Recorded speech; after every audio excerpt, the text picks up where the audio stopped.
तो लोगों ने जैसे ही हमारे साथ मेंटली क्लिक किया और उन्होंने फिर देखा कि डूअर्स कौन है पाकिस्तान में, जिन्होंने कम से कम अपनी कॉन्स्टिट्यूंसी को सर्व किया है और प्रूव किया अपनी वर्थ को, तो मैं समझता अब लोगों को ये बात आपके पूरे पाकिस्तान से और अगर ये बिल्कुल खड़े होंगे, हमने तो इससे पहले भी किया, लेकिन मैं समझता इस मरतबा बहुत ज्यादा रिस्पॉन्स भी होगा। और जो अभी रिस्पॉन्स नजर आ रहा है, फिर हमारी ऑर्गेनाइजेशन पंजाब के 37 डिस्ट्रिक्ट में हमारी ऑर्गेनाइजेशन हो गई है और हमने मेंबरशिप भी जो है वो कोई 100,000 लोग तो इस वक्त एमक्यूएम के मेंबर्स बन गए पंजाब से। फिर अब हम पख्तून, खैबर पख्तूनख्वा, बलूचिस्तान उधर भी जा रहे हैं। फिर आप ये कह रहे हैं गिलगित बल्तिस्तान में भी नंबर 2 पार्ट हमने वहाँ इलेक्शन जीता only in 3 months of effort. और आजाद कश्मीर में हमारी लेजिस्लेटिव असेंबली में 2 सीटें हैं, तो वहां से भी हम जीते हैं। और people now have come to know कि this is just a propaganda and we because we are the odd man out. अगर आप किसी सिस्टम में आप ऑड मैन आउट हैं तो फिर इतनी आसानी से वो सिस्टम आपको आने देगा। अच्छा बाबा, मुझे बताएं, मॉरिशस सियासत पे आपकी जमात जो है वो बिलीव नहीं करती और कोई हमें एग्जांपल ही नजर आती कि अल्ताफ भाई के आगे कोई रिश्तेदार जो है भाई या कोई और जो है वो पार्टी अहदेदार हो। लेकिन मुझे ये बताएं कि जब ये असेंबली में 18वीं तरमीम जो हुई है उसमें एक क्लॉज है इसी मॉरिशस सियासत के हवाले से और उसमें तमाम पार्टीज ने इत्तेफाक किया, यानी दे एग्रीड ऑन इट कि जी ठीक है ये it should be a part of the 18th amendment. Why did you become a party to that? देखिए, जो हमारा रूल ऑफ द गेम था उस कमेटी का, जो एक हमने रूल्स बनाए थे कि we have to agree to disagree. तो एमक्यूएम वही पार्टी थी जिसने बहुत सख्ती से इसकी मुखालफत की और बहुत कोशिश की सबको कन्विंस करने की कि ये हम ना करें। लेकिन जब सारी पार्टियों ने तय कर लिया तो हमने अपना एक इख्तलाफी नोट या नोट ऑफ डाइसेंट या नोट ऑफ रीइटरेशन हमने दे दिया, जो कि इस पूरे बिल के साथ एक रिकॉर्ड लगा है, उसका उस रिकॉर्ड का हिस्सा है। तो it's a part of this document. तो हमने अपनी कोशिश की, लेकिन हमारी पार्टी में देखें ये प्रैक्टिस रहेगी। हमने कमिट किया, पॉलिटिकल पार्टीज एक्ट में ये पाबंदी है कि पार्टी में भी डेमोक्रेसी होनी चाहिए और हम इसमें बिलीव करते हैं। तो हमारे यहाँ देखिए सिर्फ पार्टी के ऑफिस बियरर्स के लिए इलेक्शन नहीं होते, बल्कि जो इलेक्टेड जो एमएनएज और एमपीएस और नाज़िम से उनके लिए भी हम अपनी नर्सरी से, जैसे पूरी दुनिया में अमेरिका में आप देखते हैं कि पहले नर्सरी से लोग इलेक्ट होकर आते, तो हम उन्हीं लोगों को फिर टिकट देते हैं। यहाँ किसी के भाई होने पर, किसी के भांजा भतीजा और साले और शाली होने पर we don't believe in that. और अल्ताफ भाई तो खुद इलेक्शन नहीं लड़ रहे हैं, वो तो कहते हैं कि ना मेरे रिश्तेदार लड़ेंगे ना मैं लड़ूंगा, और हमारा भी किसी का कोई रिश्तेदार जो है वो नहीं। अच्छा डॉक्टर साहब, मूवीज देखने का शौक है कि नहीं? है, बिल्कुल है। कौन से एक्टर्स एक्ट्रेसेस पसंद है आपको? टॉम क्रूज है, अगर आप उसमें ले। बड़ी अच्छी है। और एक्ट्रेसेस में मुझे बताएं कौन पसंद है? Julia Roberts. और पाकिस्तानी फिल्में देखते हैं? पाकिस्तानी फिल्में हैं, उसमें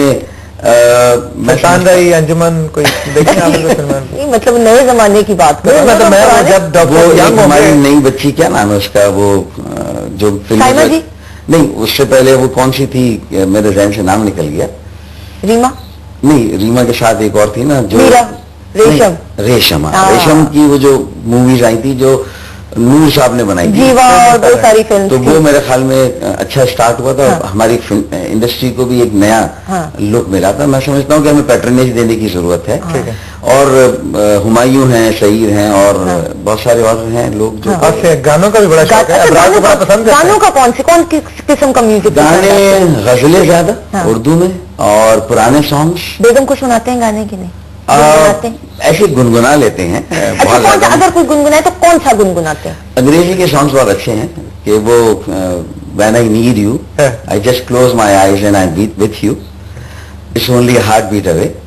और ये है कि when I need love I just hold out my hands and I touch love, you never know there was so much love. आज औरतें देख रही हैं, अपने मियों को फोन करेंगी कि डॉक्टर फारूक सत्तार अंग्रेजी में बनाते हैं अपनी बेगम को, आप हमें कौन सी जुबान में समझाते हैं? आपको भी सीखना चाहिए डॉक्टर साहब। अच्छा डॉक्टर साहब, मुझे ये बताएं कि जनरल मुशर्रफ ने ऐलान किया, पार्टी उन्होंने बनाई है अभी ऑल पाकिस्तान मुस्लिम लीग, और अक्सर लोगों की एप्रीहेंशन या थॉट ये थी कि जी वो पाकिस्तान में, क्योंकि उन्होंने कहा था कि सियासत में आएंगे, पाकिस्तान आएंगे तो एमक्यूएम के प्लेटफॉर्म से आएंगे, और एमक्यूएम के साथ बड़ी एफिलिएशन भी उनकी रही जब आप ऑब्वियसली कोalition पार्टनर भी थे और आपने सपोर्ट भी बहुत किया। तो अब आपकी पार्टी का क्या स्टैंड है उनके हवाले से? क्या आप उनको सपोर्ट करेंगे? क्या उनकी पाकिस्तान में वापस एंट्री, सियासत में दाखिल होने पे व्हाट्स योर स्टांस? देखिए, हमने उनके साथ एक बड़े अरसे तक काम किया है, जाहिर है उनके साथ एक मेंटल इक्वेशन तो रही है, अंडरस्टैंडिंग है। लेकिन इस वक्त मैं समझता हूं कि हमारी पार्टी ने इस पर अभी तक डेलिब्रेट नहीं किया है कि क्या होना चाहिए। लेकिन कैजुअल जो कैंडिडेट कैजुअल में मैं अपनी जाती राय दे सकता हूं, और मैं समझता हूं कि उन्हें भी चाहिए कि मेरी इस बात को सुने, और मुझे वो जो मामू बैठकर प्रेडिक्शंस करते हैं ना, जो मुझे वो मामू के तौर पर ले ले, और मैं उन्हें मशवरा दूंगा कि the time is not right for him, और उन्हें नहीं आना चाहिए पाकिस्तान वापस। नंबर एक बात, हालात उनके लिए साजगार नहीं है, और वो देखिए उनकी पॉलिटिकल ट्रेनिंग भी नहीं है। वो बहुत सारी हैसियत में पाकिस्तान को सर्व कर सकते हैं, जरूरी नहीं कि वो फौरी तौर से सोचें, अपनी थोड़ा सा पाकिस्तान की खिदमत एक रोमिंग एम्बेसडर बन के करें। उन्हें लेक्चर्स के लिए बुलाया जाता है, उन्होंने इंटरनेशनली एक्लेम्ड है, वहां पाकिस्तान की इमेज को बेहतर बनाने की कोशिश करें इस वक्त जो उन्हें अल्लाह ने मौका दिया है। ठीक है, ये मेरी राय, जाती राय है। ठीक है, तो आपकी एडवाइस बेसिकली ये है कि आपकी पार्टी ने अभी कोई इस पर फैसला नहीं किया, जब वो आएंगे तो उस पर देखा जाएगा, लेकिन आपकी जाती राय है कि अभी उनके लिए मुनासिब वक्त नहीं है सियासत में आने का। उनकी मुखालफत बहुत ज्यादा हो गई है सियासी जमातों की तरफ से, जो एक पूरी सूरत हाल पाकिस्तान की पॉलिटिकल जो आपने देखी है सिचुएशन। अच्छा, मुझे ये बताएं, रहमान मलिक साहब की अल्ताफ भाई से बड़ी मुलाकातें, जब भी कोई मसला खराब होता है हम देखते हैं डैश एक फ्लाइट जाती है, रहमान मलिक साहब जाते हैं लंदन, वो फिर टीवी पे हम देखते हैं न्यूज कवरेज चलती है जी, मुलाकात हुई, हाथ भी मिलाते हैं, मुस्कुरा भी रहे होते हैं अल्ताफ भाई भी, रहमान मलिक साहब वापस आते हैं, सब मसले हल हो जाते हैं। ये क्या चक्कर है? अवाम जान पाकिस्तान पीपल्स पार्टी और एमकेएम के रिलेशन में एक एंकर पर्सन है। अच्छा, हाँ, और एक ब्रिज है, और शुरू से उनका राब्ता रहा। बीबी साहिबा जब हयात थी, मोहतरमा बेनजीर भुट्टो शहीद, तो उसी वक्त से वो बात कायम हो गई थी। मेरे ख्याल में वो उसी रोल को प्ले करते हैं। एक तारिक अजीज थे जब प्रेसिडेंट मुशर्रफ और अल्ताफ भाई की और एमकेएम के दरमियान वो गो बिटवीन थे। एहतशाम जमीर रहे। तारिक अजीज नीलाम घर वाले? नहीं, तारिक अजीज आप उनकी सेक्रेटरी से? ठीक है, president Musharraf national security council वाले। नेशनल सिक्योरिटी काउंसिल वाले, बिल्कुल ठीक। तो इसी तरह ये होता है, और कम से कम इसका एक एडवांटेज होता है कि फिर आप कम्युनिकेशन होता है तो एक दूसरे को आप समझने भी लगते हैं, और फिर रेगुलर कंसल्टेशन जो है वो उससे बहुत सारे मामला आसान हो जाते हैं।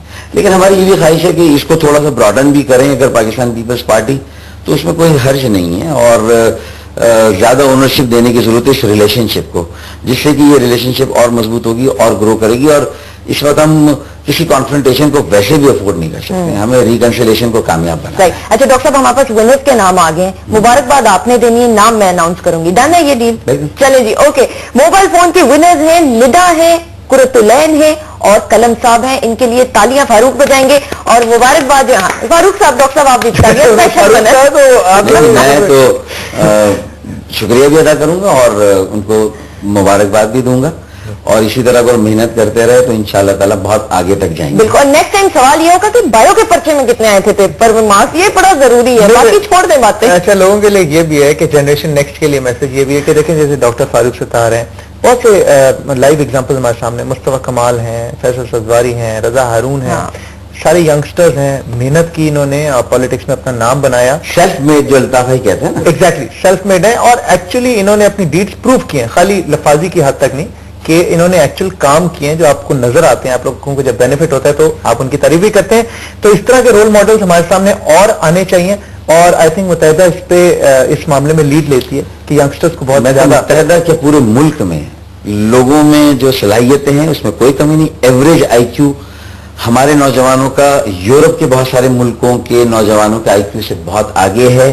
ये जो सेल फोन नोकिया हम इस्तेमाल करते हैं, करोड़ों की तादाद में हम इम्पोर्ट करते हैं, अगर ये टेक्नोलॉजी ट्रांसफर हो जाए पाकिस्तान में और लैब्स लग जाए और IT के हमारे बच्चे काम करें, तो पाकिस्तानी ब्रांड ऑफ नोकिया, जिसे हम पोकिया कह सकते हैं, 5 सालों में उससे कहीं गुना बेहतर पाकिस्तानी वर्जन ऑफ नोकिया। बिल्कुल। Thank you so much doctor साहब, it was a pleasure having you and God bless you with your future projects भी, और अल्लाह ताला आपको सेहत दे। God bless all of you also. Thank you so much. और डॉक्टर साहब, तालियां एक आखिर रहेगी रिफत बीबी के लिए, उन्होंने गिफ्ट हैम्पर जीता है, हमारी तरफ से आपके लिए तालियां। डॉक्टर साहब तालियां बजा रहे हैं। थैंक यू सो मच जी, अपना बहुत